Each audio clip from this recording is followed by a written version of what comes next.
So ladies and gentlemen, there's actually a new place coming to Loomian Legacy in Atlanthian City Part 2 that has been sort of teased in the comic that Loomian Legacy released the other day on Twitter. So without further ado, let's go straight into Twitter and see what the Llama Train Studio Twitter account mentioned. On August 22nd, the Llama Train Studio Twitter account said, "Take a look into the story of Mr. Ferric's daughter, Milia, making a new friend." And pretty much they shared these 4 images of a comic. This comic was simply amazing, and there is a lot of information that we can actually get from the comic itself. For those who haven't seen the comic and haven't seen the videos about the comic, this basically follows the story of Torty, aka the Makoro that Milia ends up adopting in the beach after finding it laying unconscious in the sand. Then Milia saves and rescues the Makoro, and it ends up becoming her favorite Loomian. This Makoro was actually also teased in the Llama Train Studio Twinkle City poster that was leaked over a year ago. Now, I was talking with a couple of friends about a specific place, a specific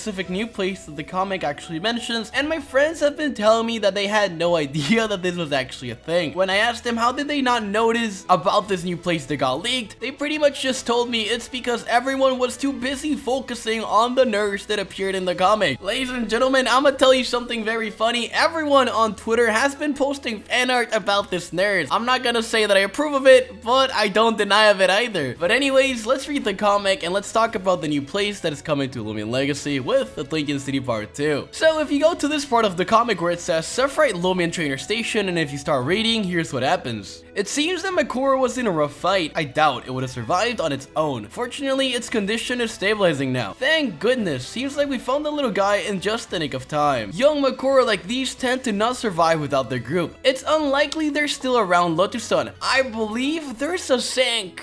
And then she pretty much just gets cut off by the Makoro. The nurse pretty much just says that she believes there's a sanctuary of Makoro nearby. Is it a Makoro sanctuary or is it a Loomian sanctuary? I have no idea, but the fact is that there's a sanctuary coming to Loomian Legacy with Atlanthian City Part 2. Now, I don't know if you guys remember, but there used to exist this game called Pokemon Brick Bronze. And what exactly was in Pokemon Brick Bronze? Well, if we go back to Port Deca, which is basically a location in the game, there was a place that was called KOWZ Shelter, and the description of this place according to the Pokemon Brick Bronze wiki says the following: a small house to the left of Deca Travel Agency. The shop is owned by developer KOWZ. The area around Port Deca is filled with stray Pokemon, so KOWZ takes them in and is willing to give away one of the 3 cat Pokemon, Cantonian Meowth, Glameow, or Porleon, depending on the player's choice. They are all level 25. So basically, all you gotta do is you go into the shelter and you get a free cat Pokemon. Now this brings me to the next theory, which I guess some of you guys may actually think could be a stretch or not viable, but hear me out. What if when Atlanthian City Part 2 comes out, this Loomian Sanctuary just gets released, and we are able to go into the Loomian Sanctuary and adopt a Loomian of our choice, right? And what if one of the 3 Loomians that we get to adopt is the Scarf Makoro? Could be a stretch, or could be something that happens. All I know is that we'll get to see this when Atlanthian City Part 2 finally comes out. Haven't dropped a theory in a while. Hope you guys like that one, because honestly, I think it could happen. But anyways, thanks for watching this video. I'm Armenti, and we lit.